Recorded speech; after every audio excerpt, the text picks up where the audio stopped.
इस दुनिया की सबसे अजीब और सबसे कठिन पहेली है स्त्री। कहते हैं लड़की यानी स्त्री को समझना मुमकिन ही नहीं नामुमकिन होता है। लोग कहते हैं स्त्री को बनाने वाले यानी भगवान भी नहीं समझ सकते और ऐसा माना जाता है कि इसे समझना और सुलझाना बेहद ही मुश्किल होता है। तो आपको जानकर यह हैरानी होगी कि जब स्त्री की रचना हुई उस वक्त भगवान ने बहुत ही फुर्सत से इसकी रचना की थी और रचना करते करते इतना समय लग गया कि देवदूत भी भगवान से सवाल जवाब करने लगे। भगवान, आपको सृष्टि की संरचना करने में इतना ज्यादा समय क्यों लग रहा है? दरअसल भगवान जब नारी की संरचना कर रहे थे तब 7 दिन पूरे हो चुके थे और इसके बाद भी रचना चलती रही लेकिन पूरी न हो सकी, अभी भी यह अधूरी थी। ऐसे में देवदूत प्रश्न करने लगे और विवश हो गए कि क्या कारण है जो भगवान को इतना ज्यादा समय लग रहा है। आप भी इस दिलचस्प सवाल को जानिए जो भगवान और देवदूत के बीच हुआ और देवदूत के प्रश्नों के भगवान ने क्या अद्भुत जवाब दिए। बहुत सी पहेलियां आज भी मौजूद हैं जिसका कोई जवाब नहीं, जैसे संसार में स्त्री पहले आई या पुरुष, इस पहेली का जवाब किसी के पास भी नहीं। कहते हैं जब भगवान ने स्त्री की रचना की तो उन्होंने बहुत समय लिया और भगवान के साथ ही यानी देवदूत जी भगवान से प्रश्न करने लगे। उन्होंने कहा, हे प्रभु, आपने 1 मिनट में दुनिया बना दी पर स्त्री को बनाया आपने बड़ी मुश्किल से। आखिर इतनी मुश्किलें क्यों हो रही हैं? इसे बनाते आपको इतना वक्त क्यों लग रहा है? देवदूत के इन सवालों को भगवान ने कुछ ऐसे जवाब दिया जो हम आपको बता रहे हैं। सबसे पहला प्रश्न देवदूत ने भगवान से पूछा, हे भगवान, आपको इस रचना में इतना समय क्यों लग रहा है? इससे पहले आपने किसी भी रचना में इतना वक्त नहीं लिया, आखिरकार इसका कारण क्या है?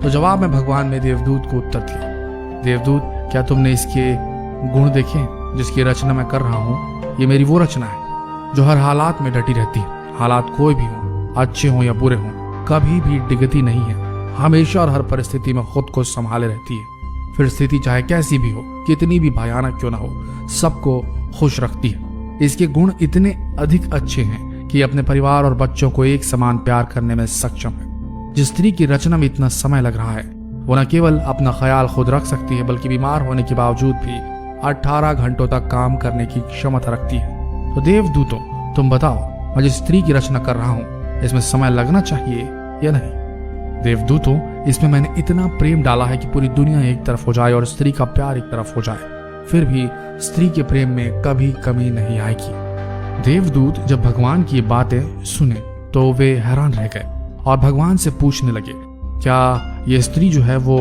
सिर्फ अपने 2 हाथों से इतना सारा काम कर सकती है? तो भगवान ने इसका जवाब दिया, देवदूत, इसी कारण तो ये मेरी सबसे अद्भुत और सबसे आश्चर्यमयी रचना कहलाएगी। ये सब सुनने के बाद देवदूत ने पास जाकर भगवान के द्वारा बनाई गई अधूरी रचना को जब हाथों से छुआ और उन्होंने उनके गाल पर हाथ लगाया तो प्रभु से बोले, हे प्रभु, ये तो बहुत नाजुक है, ये कैसे इतना सब कुछ कर पाएगी? तो भगवान हंसते हुए कहते हैं, हाँ, तुम सही कह रहे हो देवदूत, ये बाहर से जितनी नाजुक समझ आ रही है उतनी है नहीं। शरीर और स्वभाव नाजुक जरूर है पर अंदर से उतनी ही मजबूत भी है। देवदूत, आपको जिस प्रकार से आश्चर्य हो रहा है उसी प्रकार से सभी को होगा, लेकिन इस रचना में यही गुण है, जितनी ज्यादा नाजुक है उससे नाजुक कोई और रचना होगी भी नहीं, और ये उतनी ही ज्यादा मजबूत है नाजुक होने के साथ, लेकिन अवसर आने पर जब जैसा होगा उसी में ढल जाएगी। अर्थात ये कोमल है, लेकिन देवदूत इसको कमजोर समझने की गलती बिल्कुल मत करना। ये जितनी कोमल दिखती है उतनी कमजोर है नहीं, ये बहुत मजबूत रचना है।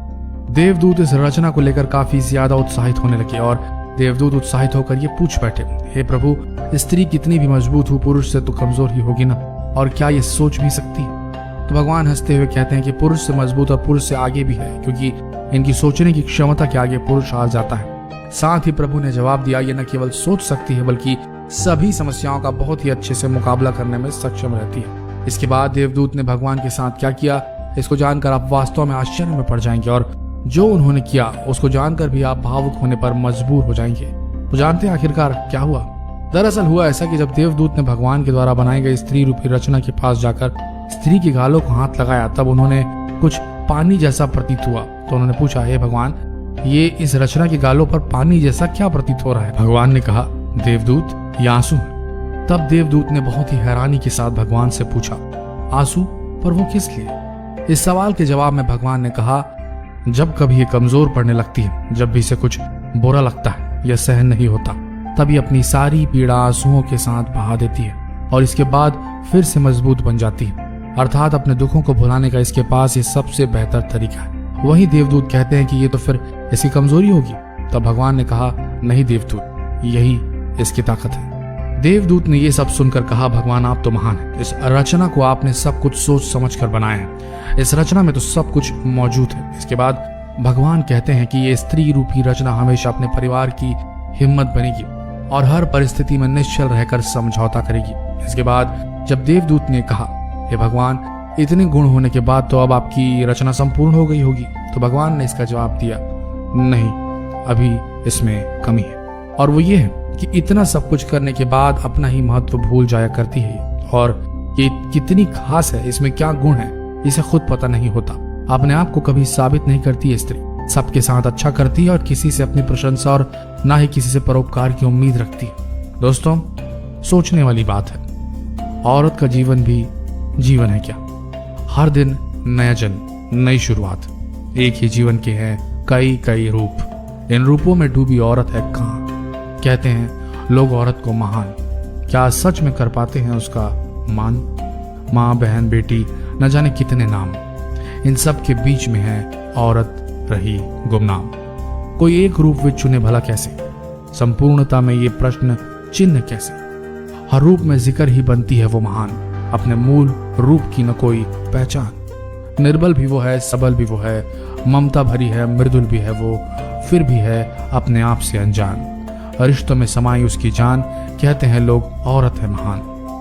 भगवान द्वारा बनाई गई इस रचना की व्यथा को जानने के बाद अब आप भी समझ गए होंगे कि आखिर एक स्त्री में इतने रूप क्यों पाए जाते हैं। फिर चाहे वो माँ हो या बहन हो या पत्नी, उसका एक रूप परिपूर्ण है।